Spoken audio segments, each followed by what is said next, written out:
Hurry up, 5 minutes. 5 minutos. Esta noche es muy caliente. Hey, download your TikTok app today so you can have Chinese spyware in your house for free. You go down! Give me money! Fucking future! We're talking about a fat ass and everything, yeah. No, I said loud ass. It's like I took a poop and it was one of those painful ones that brings a tear to your eye.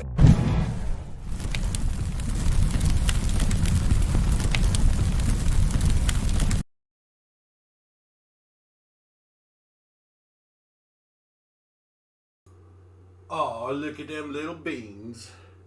Look at them cute little toe beans. Cute little toe beans, cute little toe beans. Cute little toe beans.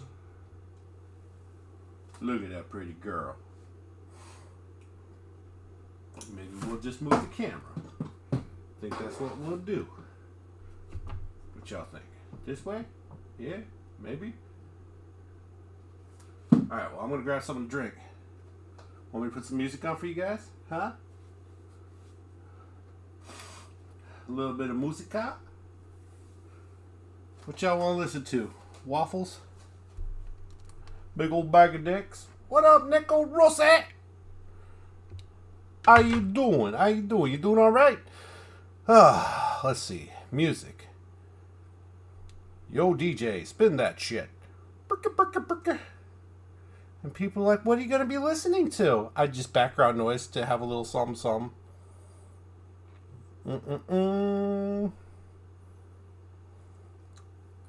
That's what we going to do. That's what we going to go do.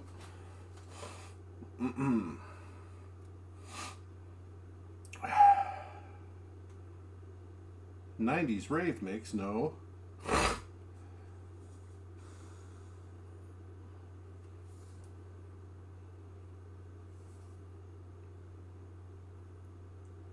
Oh yeah.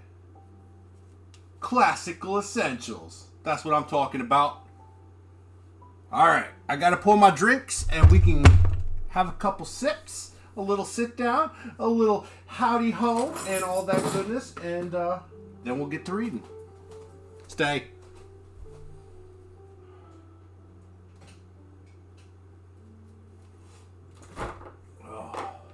Oh, you got a lot of balls showing your face around here, kid.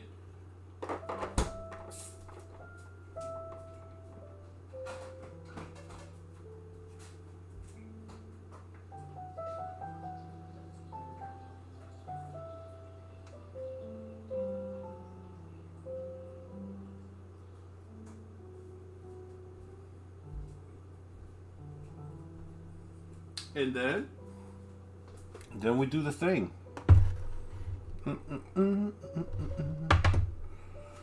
Oh. Where'd I put that bottle? There it is. Oh, you know what? We could do the Angel's Envy. We'll do the Angel's Envy. I was going to open the chicken cock, but that's for another night. That's for another night. Oh. He's a pretty baby.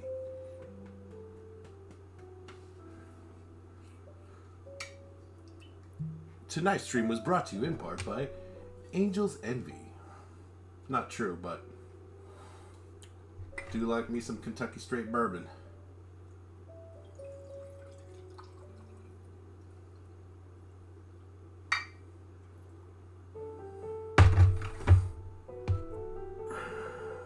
And it's got a natural cork.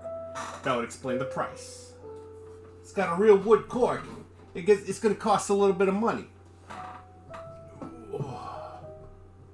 Oh, geez, drunk as hell.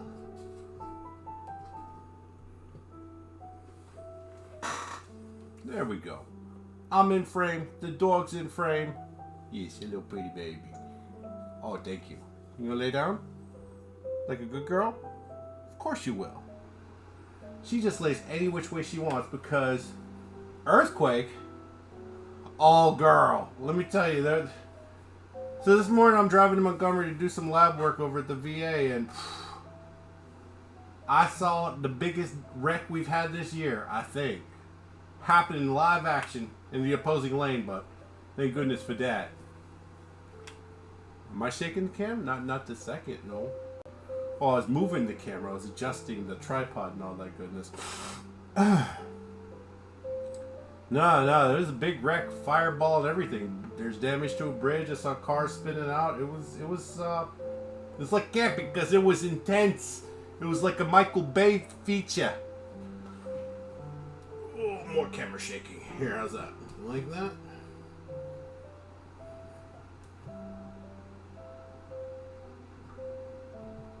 And we got that Dutch angle thing going on too. That way I can reach down and squish the dog's ears, right? Just think about that, dog. You like that? Yeah, you do. You're a freaky bitch. Anyways. Oh, cheers. Ooh, fly the bumblebee. If you can play it slow, you can play it fast. If you can dodge a wrench, you can dodge a ball.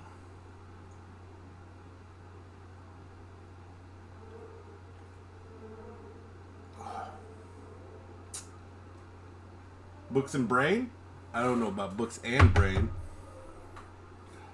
I'm making an extra effort to make sure the brain don't work, so if we're gonna read, we're gonna have to read quickly.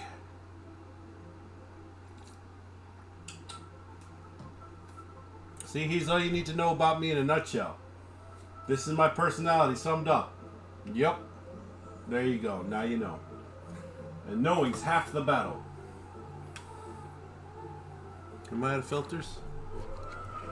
No, I didn't get a haircut.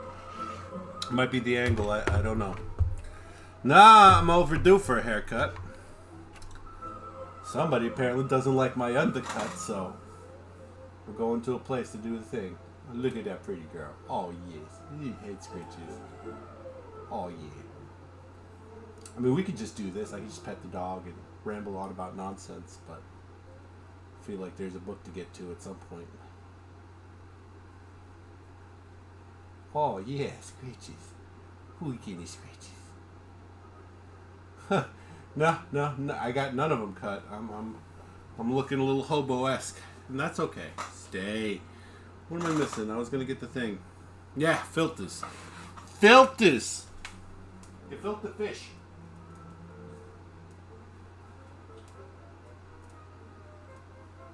As soon as I get my homemade nicotine patch in, we can go. Maybe. Oh, dog, where'd you go? She moved. There we go. Look at that pretty girl.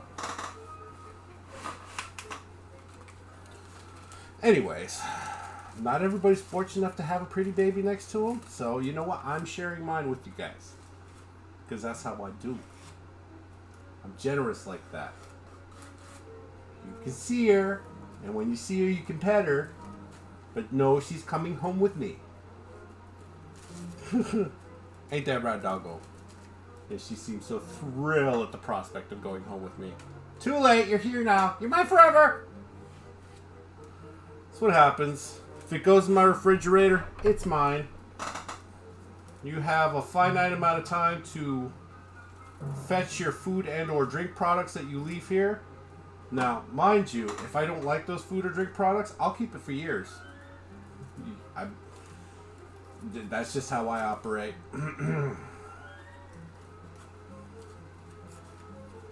And what does he not eat or drink, people? Well, that's a very short list, but I generally don't do organ meats. I don't do vegan, and I don't do wine. And if it's supposed to be sweet and it's sugar-free, I don't do that either. We don't do the xylitol and the sucralose and all that goodness. I'd rather not have candy than eat that garbage. That diarrhea-inducing garbage. We can be better than that. I hope. And if we can't, well, there's just no hope. Or is there? I'm not sure. Hope everybody's having a wonderful Taco Tuesday, but now it's books and bourbon. Little drink, little read. Well, first, a little pinch, and we gonna carry on. Like I said, that accident I saw today on the interstate, my gosh. It was like a gosh darn Michael Bay film. I saw fire. I saw cars wrecking. And of course, I got to watch the traffic in front of me in case they decide to do some crazy maneuvers. But it was pretty knuckin' futz. I mean, a bridge got damaged. A whole lot of people got some minor cuts and bruises. But thankfully, everybody's generally okay. I know, she's little, right? That's what I keep on saying. She's like 43 pounds. And I'm like, she's small, though. She got big heart, but she's small. What up, Tretch? What happened to you last night? Or was it last night or the night before? I don't even remember at this point. Got that whiskey brain going on.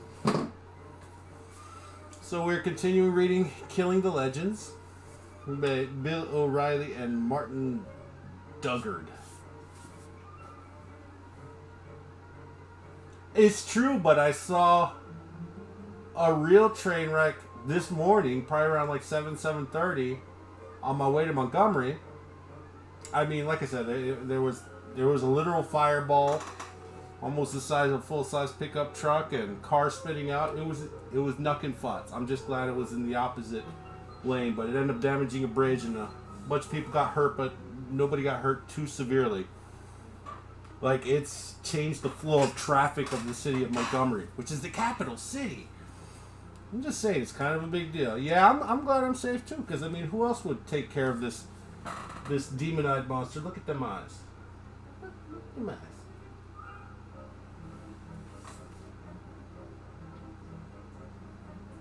Well, that's my pretty girl. Big old sigh.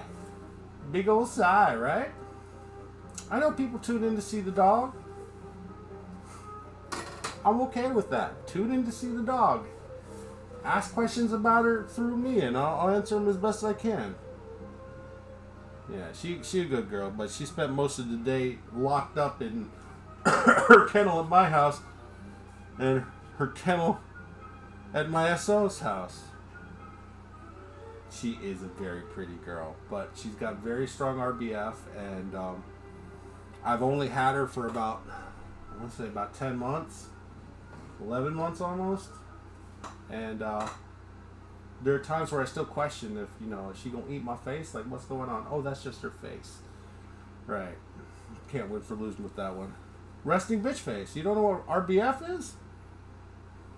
I mean, she definitely, if she's not outright smiling with the tail wagging, it's hard to tell where her emotional state is. It's a rough one. She's a good girl, but sometimes she got, I mean, because, while I may joke around that she's small, she could definitely do some damage if she really set her heart to it. I mean, she's half sheepdog and half pity, so, You got resting dick face? What? Well, see, I call mine resting heavy metal album cover face, right? It's a little bit angrier, a little bit more, Yeah, she got that hurting mentality and that mad energy, but then she's got the what do they call it, the couch seal or whatever. Yeah, well, whatever. She's half baby eater and half sheep herder. Australian Shepherd and Blue Heeler. I mean, no, Blue Heeler and not Australian Shepherd. Blue Heeler and Pity. Right? I mean, how adorable is this damn dog? I feel like I got a blessing. At first, I was just like, oh, God, another responsibility because someone can't get their fucking life together. No. She's been a blessing, but it's been a bit of a transition process to going from having no dog for about 6 years to now I got a dog 24/7.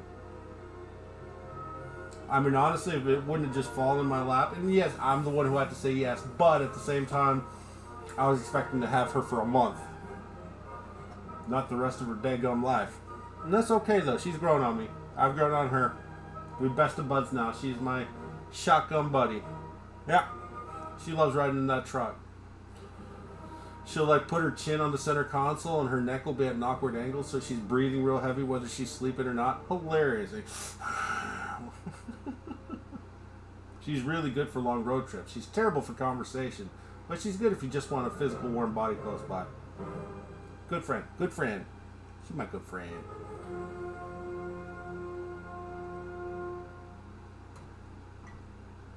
Tonight we're having some Angel's Envy Kentucky Straight Bourbon Whiskey finished in port wine barrels. It's alright. What, your wife was finished in a port wine barrel? Or just a warm body that's there? I didn't know you had an ex-wife. Man, I learn something dumb every day. Alright, shall I continue reading? Or shall we just chitty-chat back and forth like this? I'm okay with either. Phone delay. No, that's all good. I ain't worried about it. I noticed that there was about a 2.5 second delay for my stream on my phone. And I was just like, 2.5 seconds? That is absolutely unacceptable.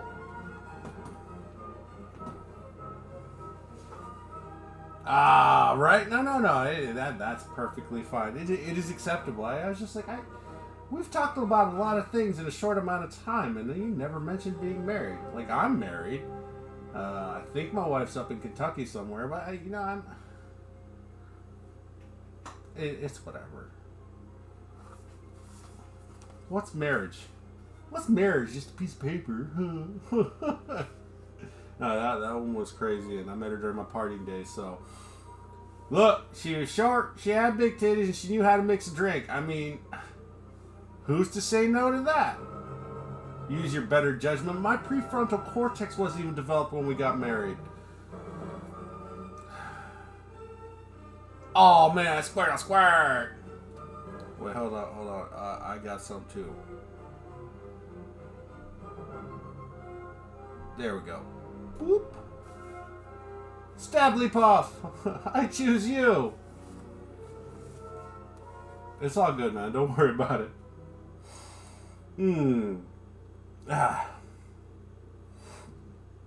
Chapter 7. Yeah, I put that up together on MS Paint. Look at me. Artiste? Yeah, that. February 27, 1970. Houston, Texas. 2 p.m. Elvis Presley stands and waves to the crowd from a Jeep as he is driven into the Houston Astrodome. Just 3 nights ago, he finished his second month-long engagement in Las Vegas, selling out every show. The final midnight performance extended to 3 a.m. Elvis was so pleased with the crowd that he did not want to leave the stage. In fact, his banter with the folks included Colonel Tom Parker. He's not only my manager, but I love him very much, Presley said. Fully in control, the Colonel now seeks to monetize his client in a brand new way. Elvis is not the headliner at today's Astrodome performance. That honor belongs to horses and pigs. Houston's annual livestock show and rodeo is taking place inside the 5-year-old indoor stadium. Admission $4.50. Elvis leaves his orange vehicle and strides to the stage at one end of the arena. He wears a white shirt with white bell-bottom pants and white boots. Above him, a billboard flashes, Elvis, Elvis, Elvis. Competitors from the chuck wagon race are just leaving the dirt floor. A calf roping contest will take place immediately after the concert. Then Elvis will return to the stage for an evening show.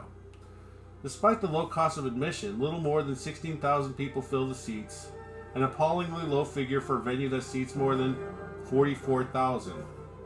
Attendance was low because the first show took place during a weekday afternoon.